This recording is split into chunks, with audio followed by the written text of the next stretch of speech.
Hello అందరికీ, ఈరోజు చిక్కుడుకాయ టమాటా కర్రీ చేసుకుందామా. ముందుగా పెనం పెట్టుకొని 2 స్పూన్లు ఆయిల్ వేసుకోవాలి. ఆయిల్ వేడెక్కాక 4 పచ్చిమిరపకాయలు, కొన్ని ఉల్లిపాయ ముక్కలు వేసుకోవాలి. చిన్న చిన్నగా కట్ చేసిన ఉల్లిపాయ ముక్కలు కూడా వేసుకుని ఒక 5 నిమిషాలు మగ్గనివ్వాలి. 5 నిమిషాలు బాగా వేగాక బాగా వేయించుకోవాలి. 5 నిమిషాలు బాగా వేయించుకున్నాక తగినంత ఉప్పు కూడా వేసుకోవాలి. తగినంత ఉప్పు కూడా వేసుకున్నాక ఒక 2 నిమిషాలు మగ్గనిచ్చి ఉల్లిపాయలు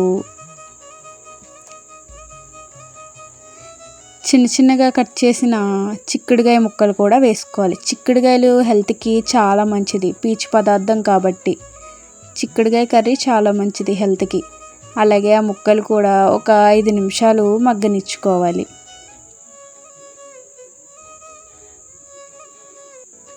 అది కూడా 5 నిమిషాలు మగ్గాక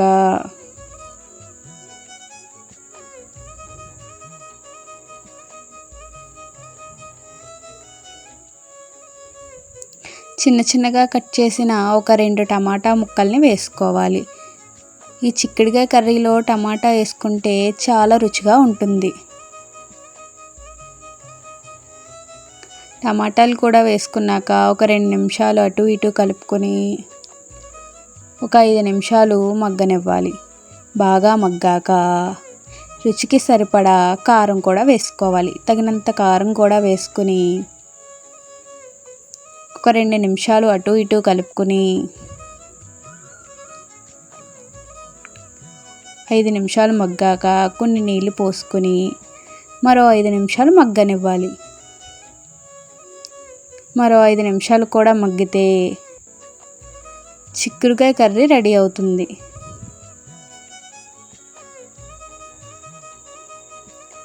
5 నిమిషాలు మగ్గిన తర్వాత చూస్తే చిక్కుడుకాయ కర్రీ రెడీ. ఎంతో టేస్టీ అయిన చిక్కుడుకాయ కర్రీ రెడీ.